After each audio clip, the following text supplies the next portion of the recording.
आपण जाणून घेऊया डॉक्टर रुपाली जैन यांच्याकडून की आरोग्याची महत्वाची सूत्र कोणती जी आयुर्वेदाच्या ग्रंथांमध्ये सांगितलेली आहेत. सगळ्यात पहिलं जे सूत्र आहे किंवा जे आपण म्हणू की गोल्डन रूल जो आहे तो आहे वेगान न धारयेत. आता बघा, हे जे सूत्र आपण बघणार आहोत हे फक्त की काहीतरी थेरॉटिकल आहे आणि ते हजारो वर्षापूर्वी सांगितलेलं आहे असं म्हणून नाहीये. ह्या सूत्रांमध्ये खूप मोठा अर्थ एक सूत्र रूपाने आपल्याला हे दिलेलं आहे आणि आजच्या काळामध्ये प्रॅक्टिकली सुद्धा त्याचा खूप जास्त मी म्हणेल की गरज आहे आपल्याला. आपण बघा की पचनाचे विकार किंवा स्किनच्या काही समस्या, इव्हन ऑटो इम्युन डिसिजेस असू दे, अशा असंख्य आजारांचा जेव्हा आपण विचार करतो की या आजाराचं किंवा या लक्षणाची काय चिकित्सा आहे, तर असं न करता आपण आजारीच पडू नये म्हणून आपल्याला हे जे 5 गोल्डन रूल्स आहे हे मदत करणार आहे. पहिलं जे सूत्र आहे किंवा पहिला जो नियम आहे तो आहे वेगान न धारयेत. आता वेग म्हणजे काय, तर नॅचरल अर्जेस जे पण आपल्याला जसं की युरिन, स्टूल, भूक लागणं, तहान लागणं किंवा शिंक येणं, जांभई येणं, अपानवायूचा वेग असणं, झोपेचा वेग, अश्रूचा वेग, हे सगळे जे वेग सांगितले 13 प्रकारचे अधारणीय वेग आयुर्वेदामध्ये सांगितलेले आहे. आणि नियम काय दिलेला आहे की हे जे वेग आहे यांना आपण कधीच थांबवायचं नाही आहे आणि यांना फोर्सफुली आपण काढायचं पण नाहीये, म्हणजे उदिरण करायचं नाहीये. मग का नाही करायचं, तर त्याच्यामध्ये एक श्लोक असा दिलेला आहे, रोगाः सर्वे अपि जायन्ते वेग उदिरण धारणेहि. म्हणजे जर आपण या वेगांना थांबवलं किंवा यांना फोर्सफुली क्रिएट केलं तर शरीरामध्ये असंख्य प्रकारचे रोग होणार आहे.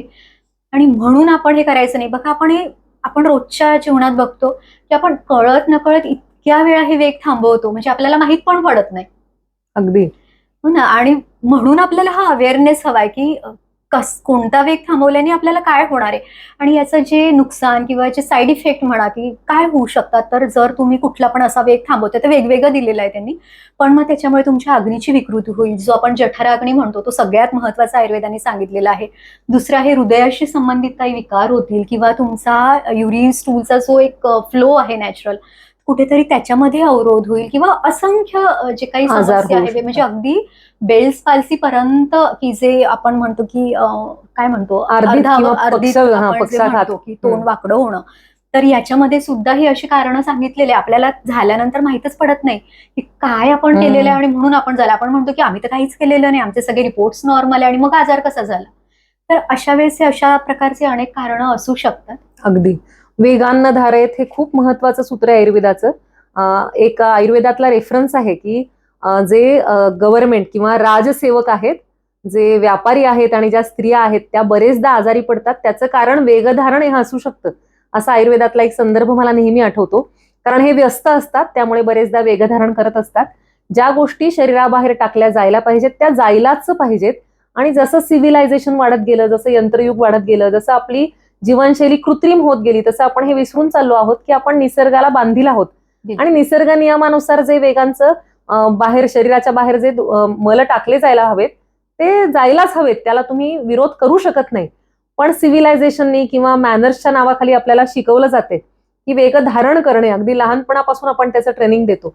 आणि सध्या समाजामध्ये याविषयी जागरूकता निर्माण करणं खूप महत्वाचं आहे. बरेचदा नोकरीच्या ठिकाणी म्हणा, व्यापाराच्या ठिकाणी म्हणा, लोक तासनतास मलप्रवृत्ती, मूत्रप्रवृत्ती आली तरी जात नाहीत. बरेचदा स्त्रिया विशेषतः संकोचामुळे असं करतात. भारतात तशा सुविधा नाहीत की जरी जावंसं वाटलं तरी तशी स्वच्छ टॉयलेट्स उपलब्ध नाहीत. पण यातनं आपल्याला काहीतरी युक्तिपूर्वक मार्ग काढायला हवाय आणि त्यासाठी ही जाणीव असायला हवी की कुठलंही जे नैसर्गिक शरीराची गरज आहे, जे बाहेर टाकलं जायला पाहिजे ते टाकायलाच हवंय आणि त्याला लगेच त्या कॉलला आपण अटेंड करायला हवंय. करायलाच हवं, बिलकुल. तर त्याची काही उदाहरणं पण आपल्या प्रॅक्टिसमध्ये आपण पाहत असतो. अशी काही उदाहरणं तुम्हाला आठवतील का? अगदी नुकत्याच काही अशा पेशंटच्या बाबतीत असे काही अनुभव आलेले.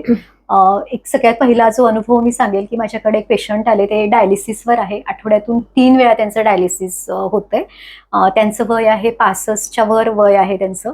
जेव्हा मी त्यांची हिस्ट्री घेतली तेव्हा मला अशा काही गोष्टी जाणवल्या की काय असू शकतं. असं करत करत आम्ही हिस्ट्रीमध्ये बरंच मागे गेलो, कारण मला तो मुद्दा हवा होता की हे डायलिसिसवर का गेले. जनरली बघा, जेव्हा डायलिसिस सुरू होतं तुमचं क्रिएटिनिन खूप वाढलेलं असतं, हा मुद्दा विचारातच घेतला जात नाही की कशामुळे काय झालेलं आहे.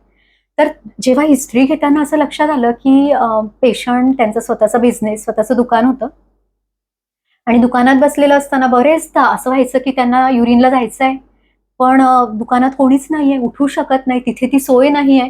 मग घरचं कोणीतरी येऊन त्यांना रिलीव्ह करेपर्यंत थांबून राहायचं.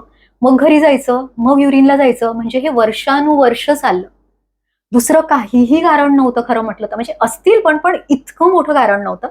आणि पेशंटनी मग स्वतःहून हे सांगितलं, "हो मॅडम, हे मला पण आता जाणवते की मी खूप वर्ष असा वेग अडवलेला आहे." आणि त्यांचं फक्त डायलिसिसच सुरू नाहीये, तर त्याच्याशिवाय त्यांना आता नॅचरली युरिन होतच नाहीये. म्हणजे आयुर्वेदाने जे तुम्ही मूत्राचा वेग थांबवल्यानंतर जे दिलेलं आहे, की हे नुकसान होऊ शकतं किंवा हा असा परिणाम होणार त्याच्यामध्ये, की तुमचं त्याच्यानी युरिन आणि स्टूल नॅचरली होणं ते थांबणार आहे. हे आयुर्वेदाने तेव्हा दिलेलं आहे. ॲक्चुअली हे जे सगळे आपण म्हणतो ना, हे सूत्र आहे. आज पण याच्यावर बरंच संशोधन सुरू आहे. इव्हन बऱ्याच जणांचे एम-डीचे, पी-एच-डीचे थेसिस याच्यावर आहे. म्हणजे असं नाही मी म्हणणार, की फक्त कुठेतरी दिलेले आणि आता काहीच होत नाहीये. इव्हन बऱ्याचशा आयुर्वेदाच्या जर्नल्समध्ये त्याचा उल्लेख दिलेला आहे. बरेच आर्टिकल्स पब्लिश झालेले आहेत. तर तुम्ही हे वाचू शकता. हे सगळे अवेलेबल आहे आता. दुसरं जो मी अनुभव जो सांगेल, त्याच्यामध्ये जे पेशंट आहे ते स्वतः डॉक्टर आहेत. एम-डी डॉक्टर आहे, ॲलोपॅथीचे म्हणजे स्पेशालिस्ट आहे आणि त्यांना एक ऑटो इम्यून डिसीज आहे. ते बेड रिडन आहे. गेल्या 3-4 वर्षापासून ते बेड रिडन आहे. तर त्यांचं पण जेव्हा हिस्ट्री घेतली तर त्यांच्या ह्याच्यात पण अशा बऱ्याचशा गोष्टी, की ज्या आयुर्वेदामध्ये आमाच्या निर्मितीला कारण राहिलेले आहेत. म्हणजे जसं की भूकच नाहीये. पण आपलं खाणं-पिणं हे सगळं सुरू आपण विचारच करत नाही, की भूक लागलेली आहे का नाही लागलेली आहे? मला काय सूट होतंय? आणि सगळ्यात महत्वाचं असं होतं, की तो एक अवेअरनेस असतो ना. आता जसं त्यांनी, की आयुर्वेदामध्ये जे अष्टगुणमंड दिलेलं आहे. अष्टगुणमंड म्हणजे काय? की आपण साधी आपली मूग जे असतात आणि तांदूळ हे शिजवायचे आणि त्याच्यामध्ये आपलं त्रिकटू चूर्ण म्हणजे सुंठ, काळी मिरी, पिंपळी, धनेची पावडर, त्याच्यामध्ये सेंधे मीठ हे असं टाकून आपण उकळायचं. पाणी जास्त घालायचं असतं म्हणजे 14 पट पाणी घालायचं असतं आणि ते वरचं जे पाणी आहे त्याला आपण म्हणतो अष्टगुणमंड म्हणजे एक प्रकारचं सूप म्हणा, असं आपण घ्यायचं असतं. किती घ्यायचं असतं? एक 25 ml 50 ml इतक्या मात्रेमध्ये तुम्ही घ्यायचं असतं. मग तुम्ही नंतर पुन्हा घेऊ शकता किंवा तुमच्या तहानेच्या ह्याने तुम्ही घेऊ शकता. आता हे जे डॉक्टर होते, तर त्यांना मी विचारलं, की "मग तुम्ही ठीक आहे घेताय, तर तुम्ही किती घेताय?" तर ते म्हटले, की "माझी वाईफ बनवते आणि मग मी 750 ml ते पाणी पितो." आता बघा, अश्वगुणमंड खूप फायद्याचं आहे.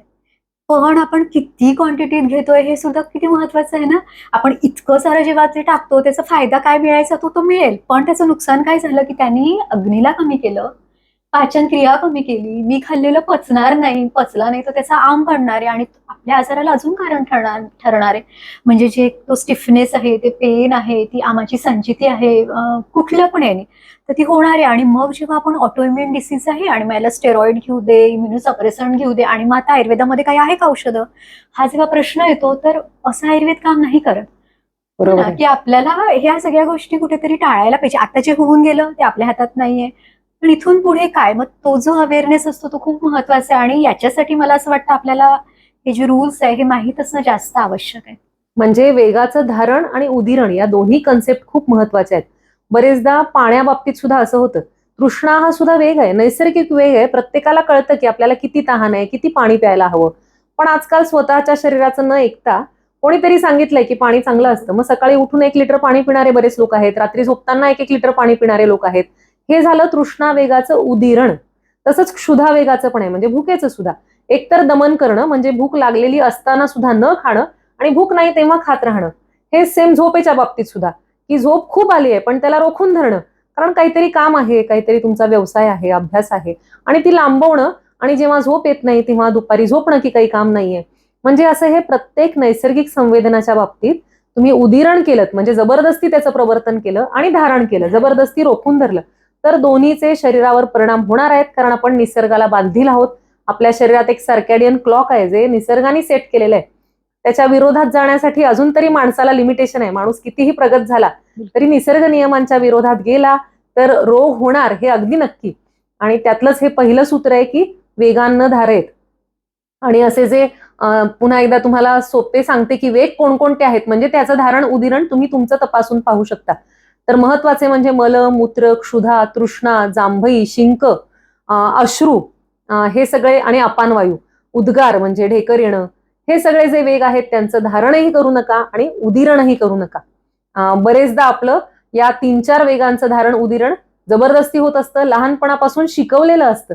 अगदी लहानपणापासून मुलांना शाळांमध्ये सुद्धा व्यवस्थित सोय नसल्यामुळे प्रत्येक गोष्टीला थांबवून ठेवावं लागतं, खाण्यापिण्याला सुद्धा किंवा मलमूत्राला सुद्धा.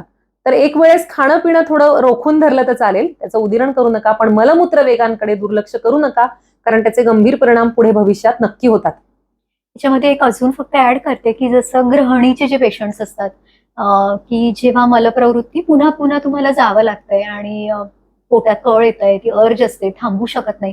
असे रुग्ण काय करतात की त्यांना कुठे बाहेर जायचं असेल तर सगळ्यात पहिलं तर बाहेर जायचं म्हटलंच की एक मनात एक तणाव येतो टेन्शन असतं. कुठेतरी, की नाही आता जायचंय, तिथे सोय नसेल, मग मी कसं जाणार, प्रवासात कसं जाणार.